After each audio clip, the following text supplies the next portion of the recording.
안녕하세요, 바니아입니다. 혹시 여러분은 기회를 기다리다가 막상 기회가 왔을 땐 잡지 못하고 한참의 시간이 흐른 다음에 아쉬워해 보신 적은 없으신가요? 사실 많은 분들이 기회가 왔을 때는 정작 기회를 알아보지 못하고 시간이 흘러간 후에야 알게 되는 경우가 아주 많습니다. 그래서 오늘은 기회가 왔을 때 바로 기회를 알아보고 기회를 잡는 방법에 대하여 알아보는 시간을 갖도록 하겠습니다. 청취를 원하는 시청자 여러분께서는 반드시 좋아요와 구독, 알림 신청을 해 주시기 바랍니다. 좋아요와 구독, 알림 신청이 완료되었다면 오늘의 이야기를 시작해 보도록 하겠습니다. 기회를 놓치지 않고 잡는 방법. 제일 먼저 기회는 기회라는 이름으로만 오지 않는다는 사실을 알아야 합니다. 기회는 기회가 아닌 다른 이름으로 다가오는 경우가 훨씬 많습니다. 기회가 다른 형태로 다가오기 때문에 우리는 기회를 기회로 알아보지 못하는 것입니다. 많은 경우 기회는 위험을 앞장세워 다가오는데 이런 기회를 우리는 위기라고 합니다. 다시 말하면 위기란 위험을 앞세워 다가오는 기회를 말하는 것입니다. 위기를 네이버 사전에서 검색해보니 위험한 고민이나 시기라고 나와 있습니다. 그렇다면 우리가 알아야 할 위기가 의미하는 위험 요소는 어떤 것들이 있을까요? 실패나 사고, 불행 같은 단어는 여러분들에게 어떻게 다가옵니까? 금천에 사는 한 후배는 성공적으로 운영하던 식당이 망하고 급기야 신용불량자가 되었습니다. 아주 오래전에도 그는 사업에 실패하면서 신용불량자가 되었고 파산을 통해 회생의 기회를 맞이했습니다.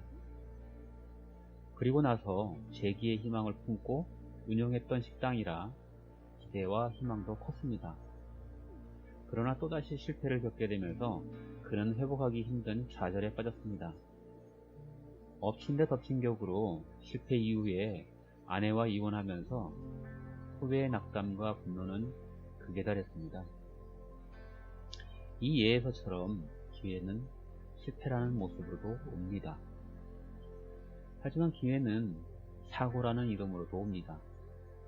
광주에 사는 다른 후배는 일하다가 크게 다쳐서 6개월 정도 병원에 입원해 치료를 받아야 한다고 했습니다. 그래서 저는 산재가 되는지를 물었고 후배는 산재는 물론이고 급여도 70%까지는 보존해 준다고 했습니다. 다행히 큰 걱정은 덜었다고 하더군요. 그래서 저는 약 6개월의 시간을 그냥 환자로만 보내지 말라고 충고해 주었습니다. 병원에 입원해 있는 동안 그동안의 자기 삶을 되돌아보고 새로운 삶에 대해서도 생각해 볼 수 있기를 바란다고 했습니다. 저는 후배가 새로운 방향을 모색할 수 있기를 바라는 마음이었습니다. 후배가 만약 병원에 입원해 있는 동안 자신의 삶을 되돌아보고 미래를 고민해 볼 수 있다면 사고는 불행이 아니라 다행이 될 수도 있습니다. 이와 같이 기회는 사고라는 불행의 모습으로도 옵니다. 어느 날 밤 아는 지인으로부터 전화 한 통을 받았습니다. 술을 좀 많이 마신 듯 했는데 처음에는 전화한 용건을 이야기하지 않았습니다. 그동안 자신에게 일어난 소소한 일들을 이야기하고 저에게 일어난 일들도 궁금해했습니다. 마치 오랜만에 문득 안부가 궁금해서 전화하는 듯 했습니다. 그렇게 정작 하고 싶은 본론은 꺼내놓지 못하고 이야기는 본론 언저리에서 빙빙 맴돌기만 했습니다. 궁금한 생각이 들어 저는 무슨 일이 있느냐고 재차 다그쳐 물었습니다. 나중에는 울먹이면서 친한 사람으로부터 사기를 당했다는 얘기를 하더군요. 살면서 우리는 이런 일들을 자주는 아니더라도 한 번쯤은 겪을 수 있습니다. 사기를 당했다는 것은 자신의 심리적 문제를 자각할 수 있다는 점에서 새로운 기회를 맞이한 것입니다. 이러한 시기는 누구에게나 찾아올 수 있지만 사기를 당하는 심리에는 몇 가지 공통적인 특징이 있습니다. 한탕주의나 일확천금에 대한 희망과 같은 도박 심리가 내재되어 있는 것입니다. 한탕주의와 같은 도박 심리가 없다면 10배, 100배의 이익을 가져다 줄 수 있다는 꼬임에 절대 흔들리지 않고 현실을 직시할 수 있기 때문입니다. 속임수인 줄 알면서도 달콤한 꼬임에 속아 넘어가는 것은 자신의 내면에 사기를 수용하고 받아들이려는 속성이 내재되어 있다는 반증입니다. 하지만 긍정적으로 생각해보면 더 크게 사기를 당하고 손해를 볼 수 있음에도 작은 사건을 교훈 삼아 큰 피해를 예방할 수 있다는 점에서 사기를 당한 것도 기회가 될 수 있습니다.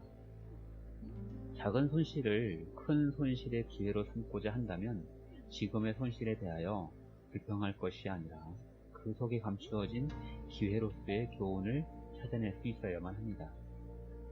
이것이 위기 속에 숨어있는 기회를 찾아내는 공식입니다.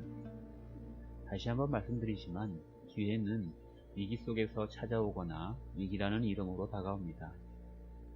위기는 위험을 가장해서 혹은 위험을 앞세워서 다가오는 기회를 일컫는 말입니다. 실제로 포브스의 조사에 의하면 절대 순위가 바뀔 것 같지 않던 성공한 100대 기업이 경제 위기 속에서 30% 순위가 바뀐다는 것을 확인할 수 있었습니다. 뿐만 아니라 자동차 레이싱 경주에서도 직선 코스를 달릴 때에는 순위 변동이 생기기 어렵다고 합니다. 그러나 작은 실수도 큰 사고로 이어질 수 있는 위험천만한 코너링에서 순위가 바뀌는 경우를 우리는 자주 목격하곤 합니다.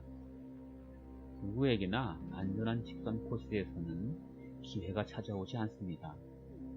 후발주자는 반드시 위험천만하다고 알려진 코너링에서만 기회를 잡을 수 있는 것입니다. 여러분에게 다가오는 기회를 놓치지 않고 꼭 잡기를 원하신다면 위험에 대하여 새로운 인식을 가져야만 합니다.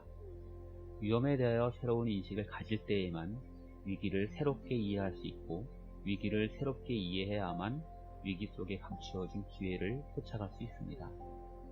지금 바니아TV를 시청하고 계시는 시청자 여러분, 앞으로도 여러가지 경로로 여러분께 다가갈 기회를 좋아요와 구독, 알림 신청을 통해 예약해 놓으시기를 바랍니다. 끝까지 시청해주신 여러분 감사드립니다.